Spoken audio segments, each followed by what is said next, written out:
Pinang Sur. Orang.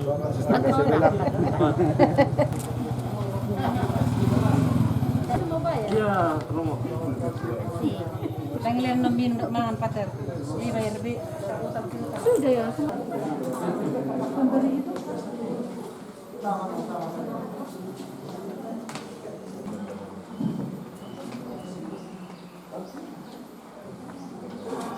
Salam sejahtera untuk kita semua. Salam. Syukur kepada Tuhan. Hari ini hari yang berahmat, hari penuh berkat. Boleh kita isi di ujung masa prapaskah ini melaksanakan rekoleksi singkat para imam dan biarawan-biarawati sebagaimana sudah menjadi tradisi bagi kita. Syukur kepada Tuhan juga kita boleh hadir cukup banyak, 120 orang sesuai dengan yang didaftarkan. Kita masih sehat-sehat semua, Tuhan berikan kesempatan masa pasca pandemi ini. Semoga kita semua senantiasa dalam perlindungan Tuhan. Pada rekoleksi kali ini kita akan dihantar dalam permenungan oleh komunitas Jalan Katamso, yakni katedral dan para suster-suster SCMM. Membangun penghayatan spiritualitas berencana bersama menuju gereja Puspa Sibolga yang lebih solidar dan bebas. Pak, ini pertama sudah saya katakan inspirasinya dari ajakan sinodal Gereja Universal.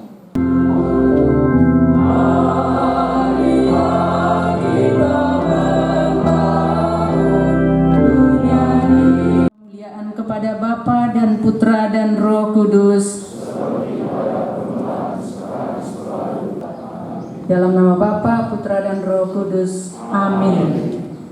Kita mamiri.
Apakah pendapatmu tentang hal itu?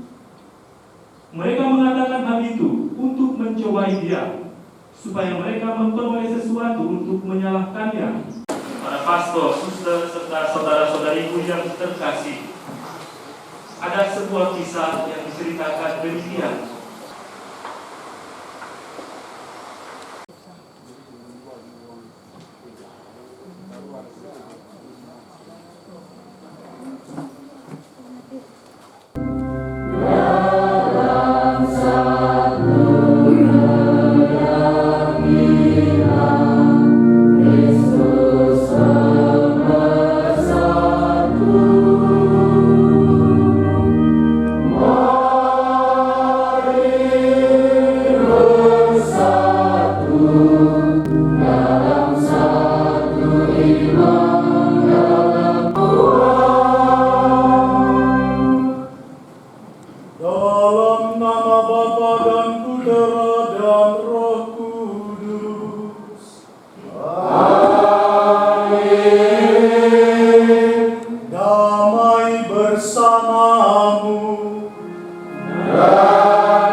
pastor, suster, frater, bruder, saudara-saudari yang terkasih, tema rekoleksi kita hari ini menarik, menantang untuk kita hidupi, untuk kita gumuli bersama.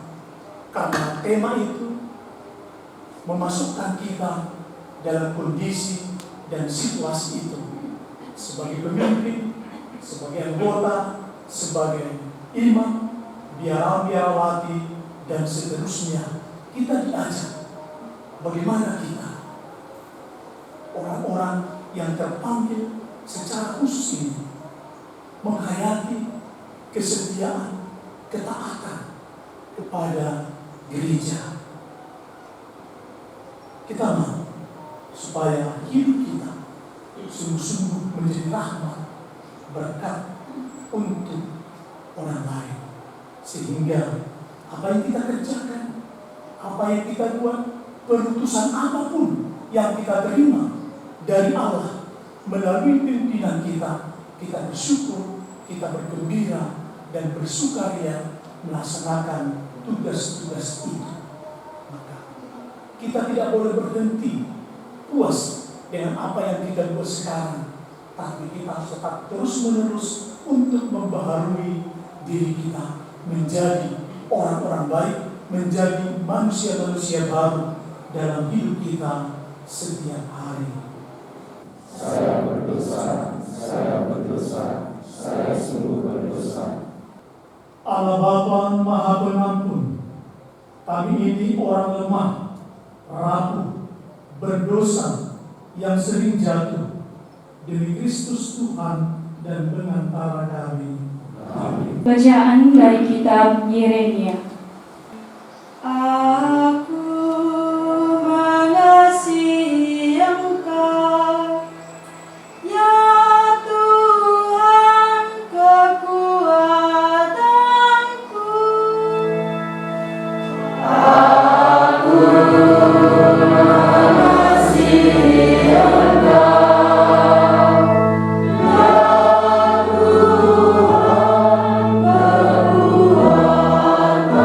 kekuatanku.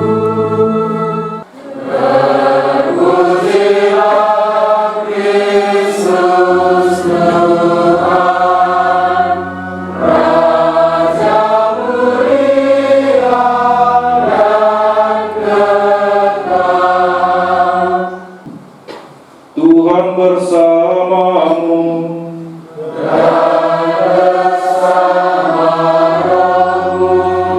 Inilah Injil suci menurut Santo Yohanes. Dimuliakanlah Tuhan. Banyak orang datang kepadanya dan berkata, Yohanes memang tidak membuat suatu tanda pun, tetapi semua yang pernah dikatakan Yohanes tentang orang ini benar. Dan banyak orang di situ percaya kepadanya.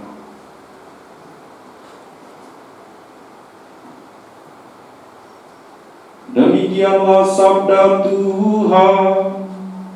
Terpujilah Kristus.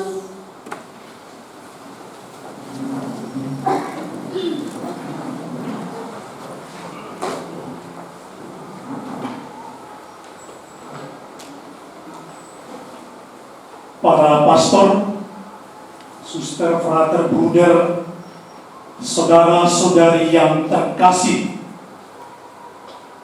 untuk sekarang, zaman ini, tidak sedikit kita kaum berjubah menjadi mangsa rutinitas. Sekali lagi, tidak sedikit di antara kita menjadi mangsa rutinitas, melakukan kegiatan-kegiatan secara otomatis, tanpa penghayatan, tanpa melihat ada nilai di balik semua apa yang kita buat. Semua menjadi matematis. Bangun, mandi, seterusnya semua menjadi hal yang rutin dan tidak lagi bisa melihat ada hal yang luar biasa dalam hidup kita. Maka tidak heran dalam kondisi itu kita gampang putus asa. Kita gampang bosan. Kita gampang mengatakan saya tidak bisa. Karena kita sudah merasa letih, lemas. Karena hidup kita begitu mengalami rutinitas. Maka yang muncul adalah kemarahan, kejengkelan, marah, benci, entah kepada siapa kita tidak tahu. Tapi orang yang menjadi mangsa rutinitas akan mengalami hal-hal itu. Saudara-saudari yang terkasih, orang-orang Yahudi adalah gambaran kelompok yang setia kepada tradisi dan ajaran agama. Mereka adalah kelompok yang sangat patuh dan sangat detail mengikuti seluruh hukum, seluruh aturan tradisi dan ajaran agamanya. Sangat menjelimet. Orang-orang Yahudi menganggap bahwa ada kesalahan fatal dalam ajaran Yesus, dan oleh karena itu mereka pun berjuang, bermaksud untuk menghukum Yesus, untuk menangkap Yesus, untuk membunuh Yesus. Orang-orang Yahudi jengkel, benci, marah karena Yesus dituduh menyamakan dirinya dengan Allah. Bukan Yesus menyamakan dirinya dengan Bapa di surga. Tetap Yesus adalah orang yang salah, orang yang sudah menghujat Allah. Maka secara publik orang-orang Yahudi sungguh memperlihatkan kebencian, kebengisan, dan kejengkelan itu kepada Yesus. Kisah Injil hari ini mengajarkan kepada kita sikap rendah hati, bahwa dalam diri sesama yang barangkali berbeda dan tidak sepaham dengan kita, ada banyak kebaikan dan cinta. Perbedaan, kalau ada sesuatu yang tidak pas, yang tidak sepaham, bukan berarti kita tidak bisa melihat ada cinta, ada kebaikan dari perbedaan, dari sesuatu yang tidak sepaham dengan kita. Kalau kita tidak sepaham, kalau kita tidak jalan bersama, bukan berarti kita tidak bisa melihat sesuatu yang baik. Dalam tema rekoleksi kita hari ini adalah berjalan bersama, bersinodal bersama. Tapi sering sekali dalam berjalan bersama, masing-masing kita memikirkan apa yang kita pikirkan. Maka kita bisa jalan bersama, tetapi arah pikiran kita berbeda-beda. Maka sebenarnya bersinode, berjalan bersama Yesus. Ketika kita berjalan bersama, maka ambisi, kepentingan pikiran kita, kepentingan hati kita harus pertama-tama dibuang. Yang menjadi kepentingan bersama adalah apa yang dikehendaki Allah, apa yang dikehendaki Yesus dalam diri kita dalam berjalan bersama itu. Sekali lagi, bukan melulu apa yang kita pikirkan, melulu apa yang kita mau, atau ambisi-ambisi tertentu yang ada dalam hati kita.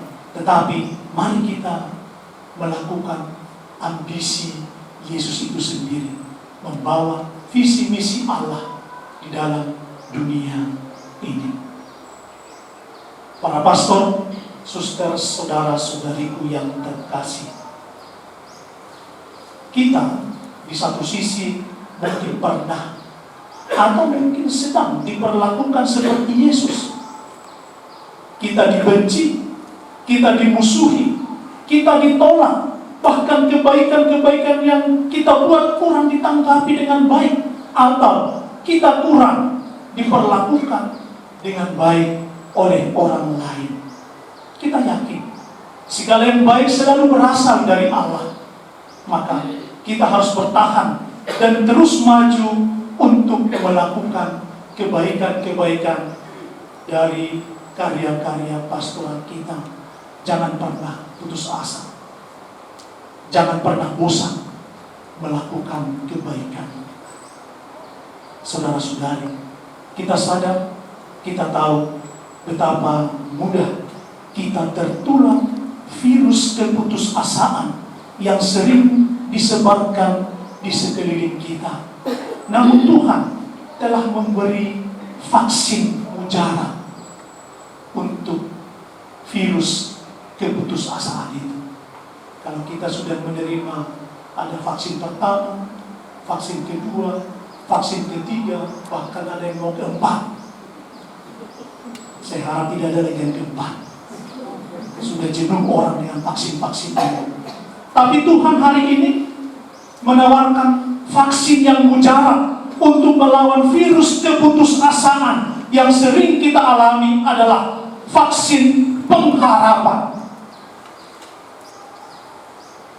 Supaya kita jangan menjadi mangsa rutinitas, supaya kita jangan menjadi mangsa keputusasaan. Kita berharap bahwa virus yang mujara untuk melawan keputusasaan itu adalah vaksin pengharapan. Kita berharap vaksin itu sudah ada dalam diri kita masing-masing. Apalagi kita mau memasuki Minggu Suci. Semoga vaksin itu bereaksi, berkembang, bertumbuh di dalam hati kita, supaya kita yang menjadi mangsa-mangsa rutinitas ini bisa menjadi tetap semangat, gembira, dan berpengharapan kepada Allah.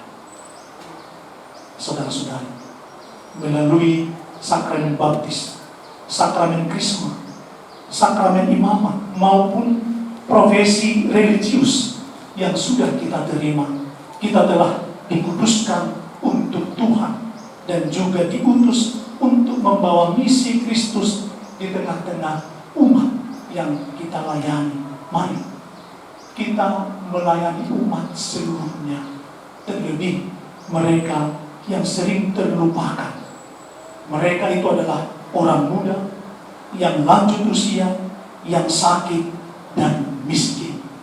Inilah visi misi kita dalam pelayanan kita, karena sekali lagi kita tetap berpengharapan supaya kita jangan menjadi mangsa rutinitas yang membuat kita malas, yang membuat kita jenuh dalam hidup, karya, dan pengabdian kita. Amin.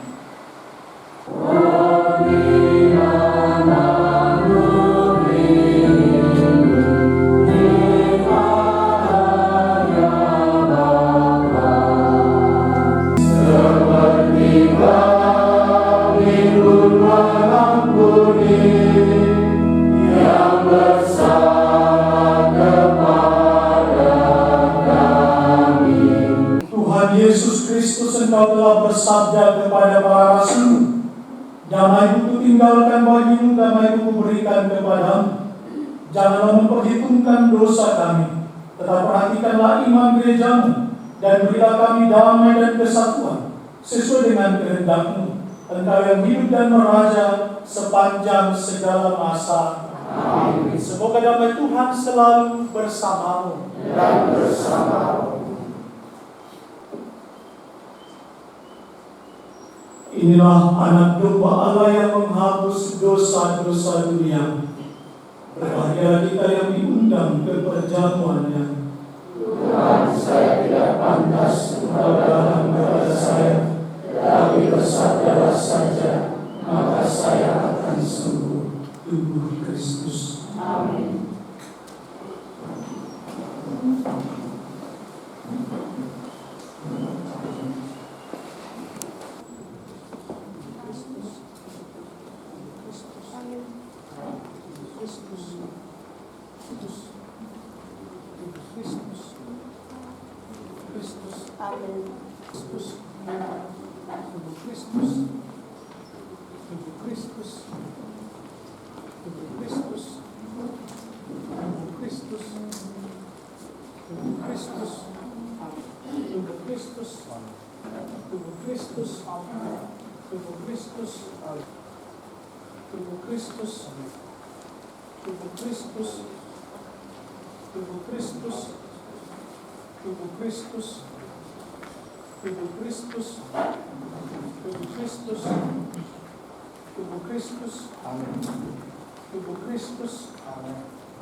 Kami mengingat kedua uskup kami yang sudah mendahului kami, Monsignor Ludovikus, Monsignor Anisetus, dan seluruh para imam yang telah juga mendahului kami. Semoga Engkau memberikan rahmat kebahagiaan kekal kepada mereka semua yang sudah berkarya dan berjasa di keuskupan kami ini, demi Kristus Tuhan dan pengantara kami.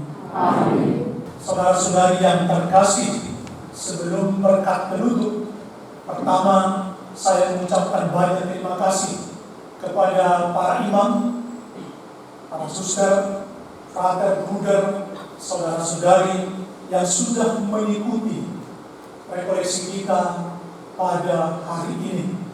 Semoga spirit yang sudah disampaikan tadi bisa masuk ke hati, ke sumber tulang belakang, dan bisa kita hidupi bersama. Ada dua agenda bersama kita pada bulan April ini. Yang paling dekat hari Selasa, perayaan Misa Krisma di katedral akan dilaksanakan sore hari jam 4. Kemudian berikut hari Jumat tanggal 29 April. Itu perayaan tabisan presbiterat, ada 6 diakon kita sedang siap-siap diri untuk itu. Jam 9 pagi di Pangaribuan. Undangan tadi sudah sampai kepada kita, undangan untuk tabisan itu. Sedangkan untuk katedral sore hari dibuat hari Selasa jam 4 sore. Kiranya kita berkesempatan ambil bagian dalam perayaan itu. Terima kasih. Terima kasih untuk semua. Mari kita berdiri, mohon berkat Tuhan. Tuhan bersamamu dan bersamamu. Semoga saudara-saudari sekalian diberkati oleh Allah yang Maha Kuasa, Bapa dan Putra dan Roh Kudus.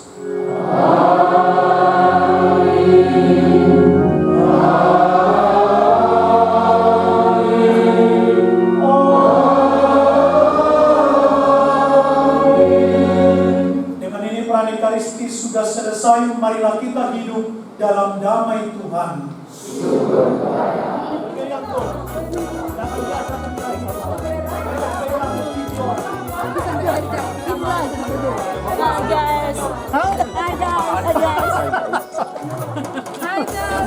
Hai guys.